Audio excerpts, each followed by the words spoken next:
আগতে মই এখন স্কুলত চকীদাৰৰ কাম কৰিছিলোঁ আৰু প্ৰতিদিনে সোনকালে গৈ সকলো ক্লাছৰ দুৱাৰ খুলি স্কুল শেষ হ'লেহে বন্ধ কৰি গুচি আহিছিলোঁ। এয়া মোৰ দায়িত্ব আছিল আৰু সেইটো সময়তে স্কুললৈ এগৰাকী নতুন শিক্ষয়িত্ৰী আহিছিল। তেখেতৰ স্বভাৱটো বৰ মিঠা আৰু দেখিবলৈ বহুত ধুনীয়া আছিল।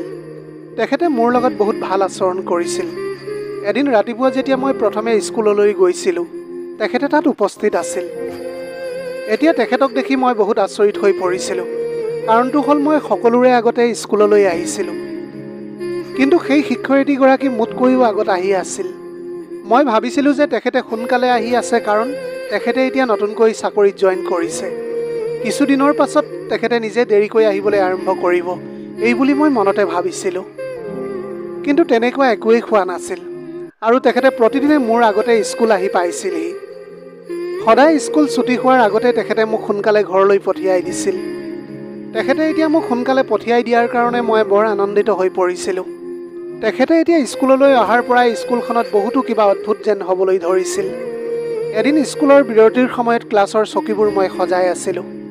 তেখেতে যেতিয়া মোৰ সন্মুখেৰে ক্লাছলৈ গৈছিল, সেইটো সময়ত মই মৃত্যুৰ দৰে ভয় খাইছিলোঁ। নবীনৰ কৰ্তব্য আছিল স্কুলৰ চকীদাৰী কৰা আৰু সেইবাবেই তেওঁ গোটেই স্কুলখনতে বিখ্যাত আছিল। তেওঁ কাৰোৰে লগত অপ্ৰয়োজনীয়ভাৱে কথাও নাপাতিছিল। তেওঁৰ বন্ধু নথকাৰ বাবে বন্ধুত্বও তেওঁ বজাই ৰাখিবলৈ বিচৰা নাছিল। তেওঁ কাম কৰা বিদ্যালয়খন আছিল এখন ব্যক্তিগত বিদ্যালয়। স্কুলখনৰ মাচুল বৰ বেছি আৰু বৰ কমো নাছিল। অধ্যক্ষজন নবীনক লৈ বৰ সুখী আছিল, কাৰণ তেওঁ নিজৰ কাম খুব কষ্ট আৰু সততাৰে কৰি গৈছিল। নবীনে কেতিয়াও কাকোৱে অভিযোগ কৰাৰ সুযোগ নিদিছিল। কিছুদিনৰ আগতে তেওঁ এই চাকৰিটোত যোগদান কৰিছিল আৰু স্কুলৰ ওচৰৰ ভাড়াঘৰ এটাতে আছিল। চেহেৰাটো দেখিলেই তেওঁক গম পোৱা গৈছিল যে তেওঁ এখন দৰিদ্ৰ ঘৰৰ মানুহ। তেওঁৰ হাতত প্লাষ্টিকৰ জোতা আৰু দুযোৰ কাপোৰ আছিল, যিকেইযোৰ তেওঁ সলনি কৰি পিন্ধি থাকিছিল, যাৰ বাবে তেওঁৰ দৰিদ্ৰতা স্পষ্টকৈ দেখা গৈছিল আৰু সেই কাপোৰবিলাক বহুত সস্তীয়াও আছিল।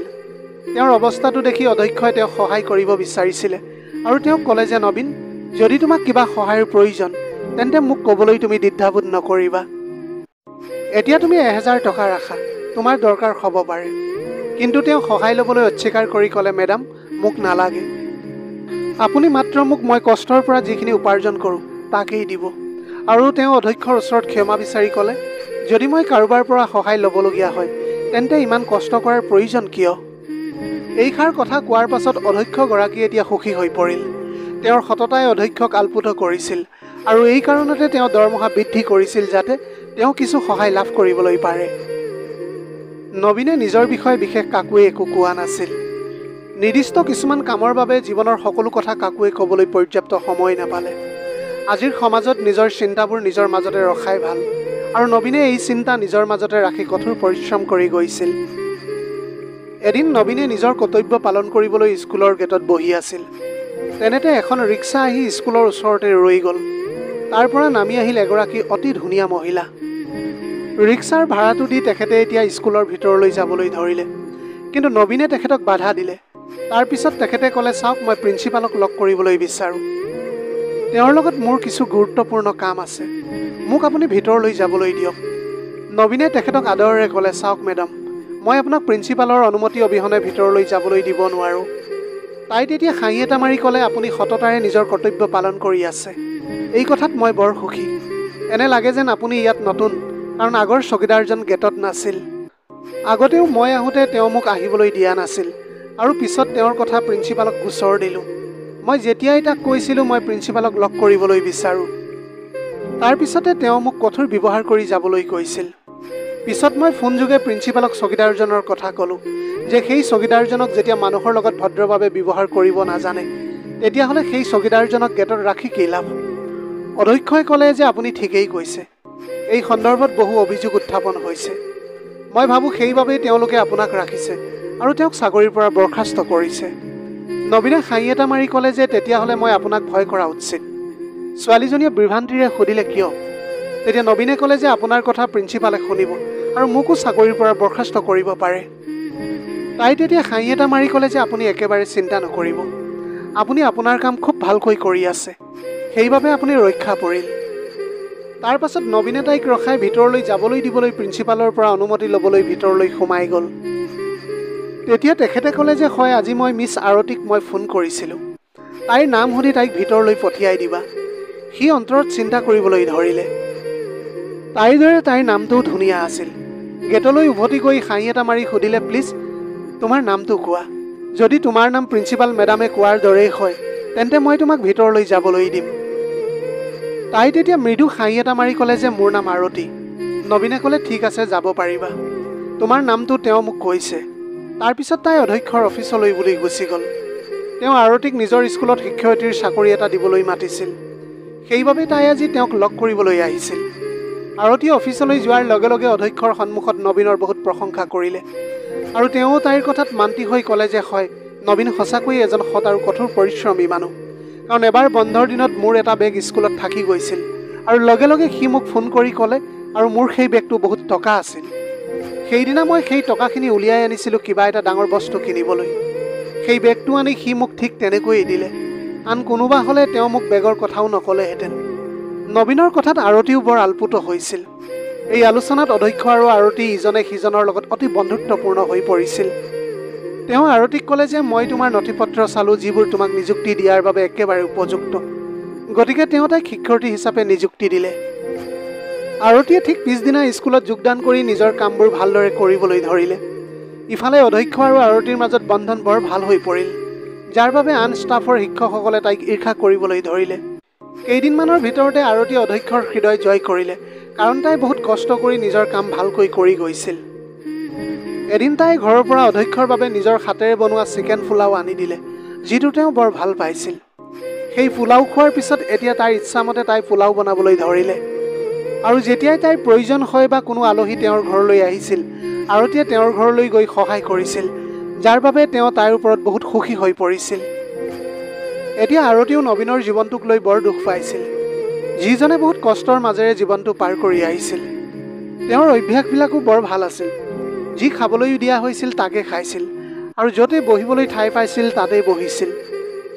নবীনৰ এটা সস্তীয়া মোবাইল আছিল। মোবাইলৰ অৱস্থা দেখি অধ্যক্ষই তাক তেওঁৰ পুৰণি স্ক্ৰীন টাচ মোবাইলটো দিয়াৰ কথাটো ভাবিলে। সেইকাৰণে তেওঁ ঘৰত ব্যৱহাৰ নোহোৱা সেই পৰি থকা মোবাইলটো স্কুললৈ লৈ আনিল। নবীনক অফিচলৈ মাতি ক'লে, এই মোবাইলটো ৰাখা, তুমি নিশ্চয় অকলে থাকি বিৰক্ত হৈছা। মই ইয়াত বেলেঞ্চ ৰিচাৰ্জ কৰি দিম। ইয়াৰ মাধ্যমেৰে তুমি নিজকে অলপ মনোৰঞ্জন ল'বলৈ পাৰিবা। কিন্তু এইবোৰ কথাত তেওঁৰ আগ্ৰহ নথকাৰ বাবে তেওঁ ল'বলৈ সম্পূৰ্ণ অস্বীকাৰ কৰিল। এইবিলাকৰ প্ৰতি নবীনৰ কোনো চখ নাছিল। স্কুলত কৰ্মৰত কেৰাণীসকলে নবীনক লৈ ঈৰ্ষা কৰিবলৈ ধৰিলে। আগতে তেওঁলোকে ভাবিছিল যে সিহঁতৰ কাৰোৰে অধ্যক্ষৰ লগত অপ্ৰয়োজনীয়ভাৱে কথা পাতিবলৈ সাহস হোৱা নাছিল। এজন নবীন আৰু এজনী আৰতীয়ে আছে যিয়ে অধ্যক্ষক তেওঁৰ ঘৰতো লগ কৰিবলৈ পাৰে। তেওঁ ঘৰৰ কাম কাজতো সহায় কৰিবলৈ পাৰে। কেতিয়াবা কেতিয়াবা স্কুলৰ কেৰাণীসকলে নবীনক ৰখাই কৈছিল, নবীন, অধ্যক্ষৰ ওপৰত তুমি কি যাদু কৰিছা যে তেওঁ তোমাৰ লগত বৰ ঘনিষ্ঠ হৈ পৰিছে। কিন্তু নবীনে তেওঁলোকৰ অনৰ্থক কথাবিলাকৰ ওপৰত গুৰুত্ব দিয়া নাছিল আৰু কাৰোৰে লগত সেইবাবে বন্ধুত্ব কৰা নাছিল। তেওঁ নিজৰ কামত মন দিছিল আৰু তেওঁলোকৰ কোনোজনেই তেওঁলোকৰ লগত বন্ধুত্ব কৰাৰ যোগ্য নাছিল। তেখেতৰ সন্মুখত সকলোৱে ভাল হোৱাৰ ভাও ধৰিছিল আৰু পিঠিৰ পিছফালে নবীনৰ বিষয়ে অধ্যক্ষক মিছা কথা কৈছিল। কিন্তু অধ্যক্ষই তেওঁলোকক বকাবকি কৰিবলৈ ধৰিছিল। তেওঁ জানিছিল যে সকলোৱে নবীনক ঈৰ্ষা আৰু তেওঁলোকে ঈৰ্ষাত মিছা কথা ক'বলৈ ধৰিছিল। সেইবাবেহে তেওঁ কাকোৱে বিশ্বাস কৰা নাছিল। সকলোৱে গোপনে কাহিনী ৰচনা কৰিছিল আৰু লগতে তেওঁৰ বিষয়ে কথা পাতিছিল। কিন্তু একাংশই তাক আৰু আৰতীক পাগল বুলিও ক'বলৈ ধৰিছিল। কিন্তু সিহঁতৰ কথা শুনি সি আওকাণ কৰিছিল। ক্লাছৰ শিক্ষকসকলে আৰতীক ঠাট্টা মস্কৰা কৰিবলৈ ধৰিছিল। কিন্তু ইয়াৰ উত্তৰত তাই সিহঁতৰ লগত অতি কোমল আৰু অতি মৰমেৰে কথা পাতিছিল। তেওঁৰ আচৰণ দেখি কিছুমান ভাল শিক্ষক তেওঁৰ বন্ধু হৈ পৰিল আৰু বহুতে তেওঁক লৈ বিৰক্ত হ'বলৈ ধৰিছিল। আজি অধ্যক্ষগৰাকীৰ ঘৰত পুত্ৰৰ বিয়াৰ প্ৰস্তুতি আৰম্ভ হৈছিল আৰু এই কামৰ বাবে তেওঁ ছুটিৰ পিছত নবীনক নিজৰ ঘৰলৈ মাতিছিল। আনফালেদি অধ্যক্ষগৰাকীয়ে আৰতীকো একে কথাই ক'লে, কিন্তু তাই প্ৰিন্সিপালৰ ওচৰত ক্ষমা খুজিলে কাৰণ তাইৰ মাকৰ শৰীৰ ভাল নাছিল আৰু তাই ঘৰলৈ গৈ মাকক খাদ্য বনাই দিব লগা হৈছিল। আৰতীয়ে ছুটিৰ সময়ত মৃদুভাৱে ক'বলৈ ধৰিলে, নবীন, তুমি যোৱা, মোৰ ইয়াত কিছু কাম আছে। মই কাম শেষ কৰি স্কুলত তলা লগাই দিম আৰু তাৰপিছত ওলাই যাম। সি সহজেই তাইৰ কথাত মান্তি হৈ গুচি গ'ল আৰু এনেকৈ তাই প্ৰতিদিনে তাক আগতে পঠিয়াই দিছিল। আৰতীয়ে নবীনক এই কথাটো ক'বলৈ মানা কৰি থৈছিল। তাই শুনিলে বিচলিত হ'ব বুলি ক'লে। মই কাম শেষ কৰি স্কুল বন্ধ কৰি গুচি যাম। তুমি মাত্ৰ প্ৰিন্সিপালক একো নক'বা। সি এতিয়া সহজে তাইৰ কথাত মান্তি হ'ল আৰু তাৰপিছত স্কুলৰ চাবিটো তাইক দি প্ৰিন্সিপালক একো নক'লে। এই কথাত আৰতী বৰ সুখী হৈ পৰিছিল আৰু নবীনৰ লগত খুব কোমল আৰু মৰমেৰে কথা পাতিবলৈ ধৰিছিল। সময়বিলাক এনেকৈ পাৰ হৈ গ'ল আৰু এদিন স্কুল ছুটি হোৱাৰ ঠিক আগতে আৰতীৰ ককায়েকৰ ফোন আহিল। সি ক'লে যে তাইৰ দেউতাকৰ এটা দুৰ্ঘটনা হৈছে। সি বৰ কষ্টৰে তেওঁক চিকিৎসালয়লৈ লৈ গৈ আছিল। এই সকলোবোৰ শুনি আৰতীয়ে কান্দিবলৈ ধৰিছিল।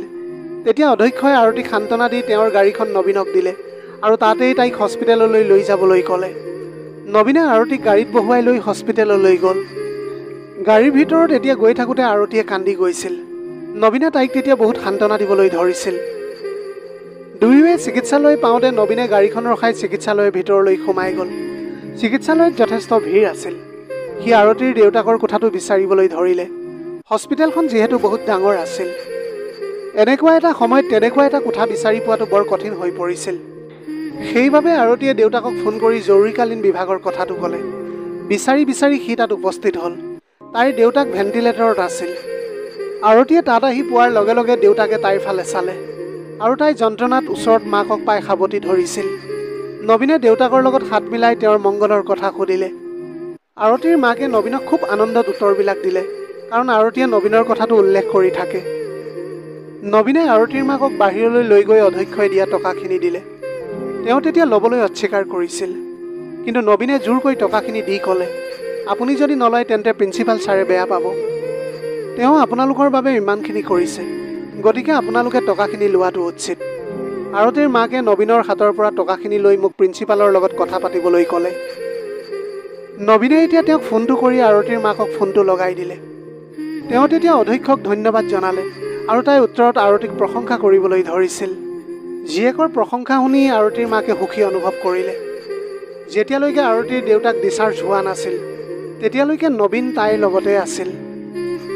এতিয়া নবীনে আৰতীক ঘৰত নমাই দিলে আৰু তাইক নমাই দি যাবলৈ ওলোৱাৰ সময়ত আৰতীয়ে ক'লে যে ৰবা নবীন, যোৱাৰ আগতে চাহ খাই যোৱা, কিয়নো তুমি আমাক বহুত সহায় কৰিছা। সেইটো সময়ত আৰতীৰ দেউতাকেও তাক ভিতৰলৈ মাতিছিল চাহ খাবৰ কাৰণে।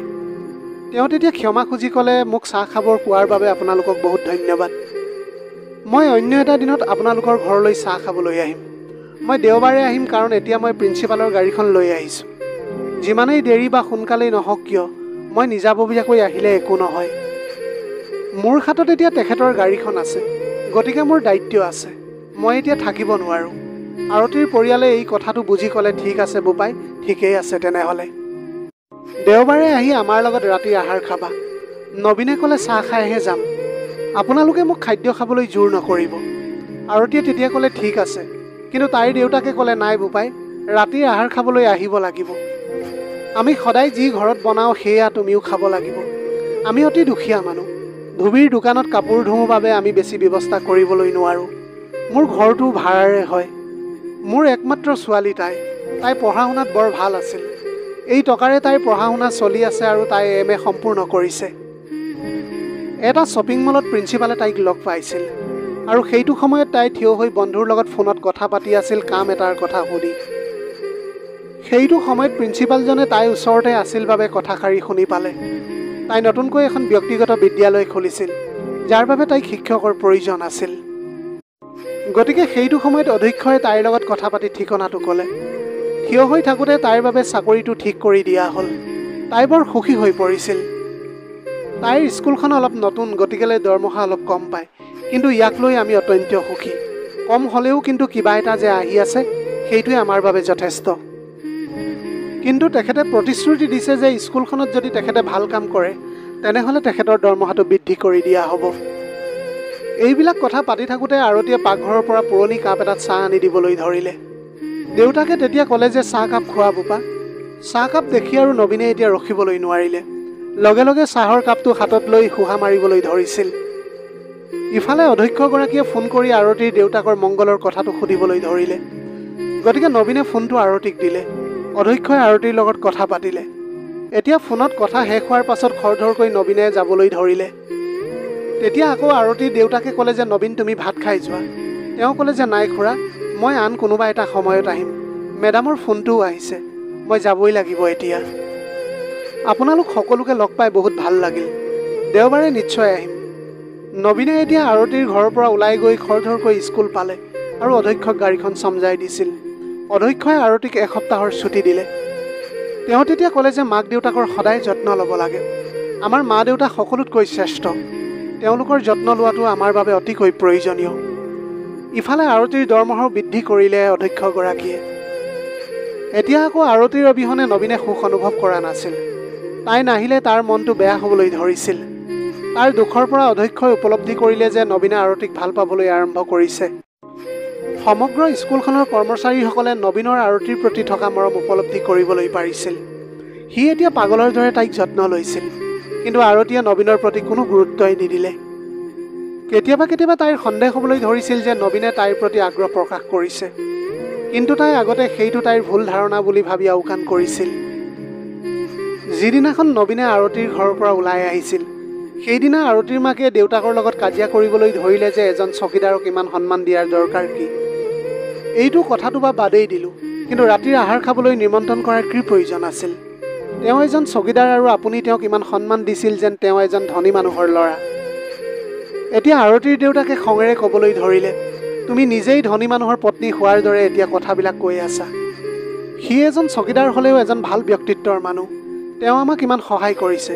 সম্পূৰ্ণ সততাৰে মোক প্ৰিন্সিপালৰ টকাখিনি দিছিলহি। তেতিয়া আৰতীৰ মাকে ভ্ৰু কুচাই ক'লে যে সি কি সহায় কৰিছে?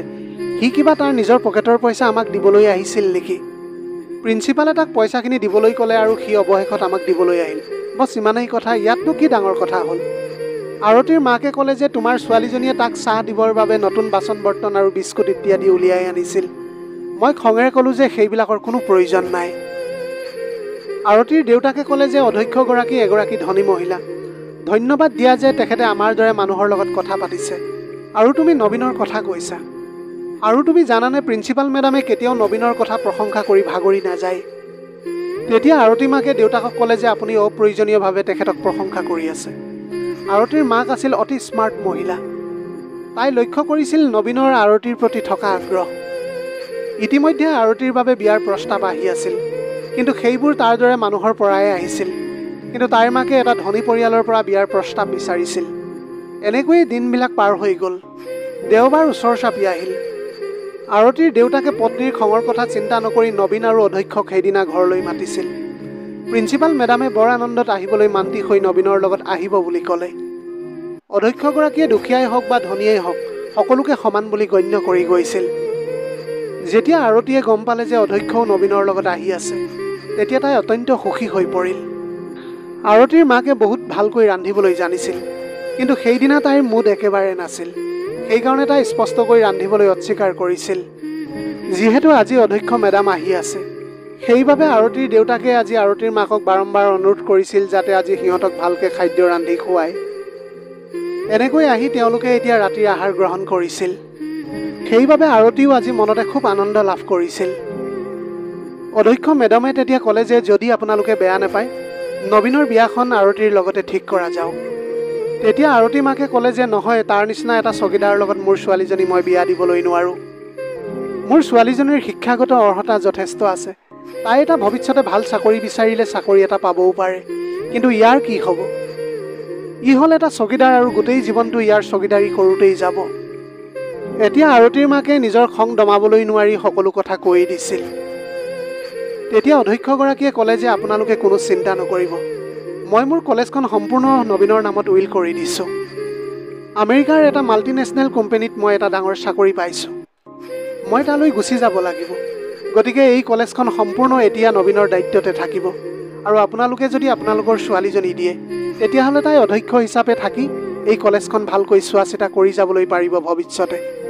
কথাষাৰ শুনাৰ পাছত আৰতীৰ মাক দেউতাক অতি উৎফুল্লিত হৈ পৰিল। অৱশেষত এনেকৈ ধুমধামেৰে দুয়োৰে বিয়াখন হ'ল। এতিয়া এনেকৈ আৰতীৰ অধ্যক্ষতাত কলেজখন খুব সুন্দৰকৈ পৰিচালিত হৈ গৈ আছে। প্ৰিয় দৰ্শক, এয়াই আছিল আজিৰ কাহিনীৰ ভাগ। আজিৰ ভিডিঅ'টি কেনেকুৱা লাগিলে জনাব। যদি ভাল লাগিল তেনেহ'লে লগৰ বন্ধু বান্ধৱীসকলৰ মাজত শ্বেয়াৰ কৰিবলৈ নাপাহৰিব। আপোনালোকৰ গোটেই জীৱনটো হাঁহিৰে উপচি পৰক। পাৰিলে দুখীয়াজনক অলপ সহায় কৰিবলৈ চেষ্টা কৰিব। আপোনালোকৰ অকণমান সঁহাৰিয়ে যদি কোনোবা এজন দুখীয়াৰ জীৱনটো সলনি কৰিবলৈ পাৰে, তাতকৈ পুণ্যৰ কাম আৰু এইখন পৃথিৱীত একোৱেই হ'ব নোৱাৰে। Have a nice day.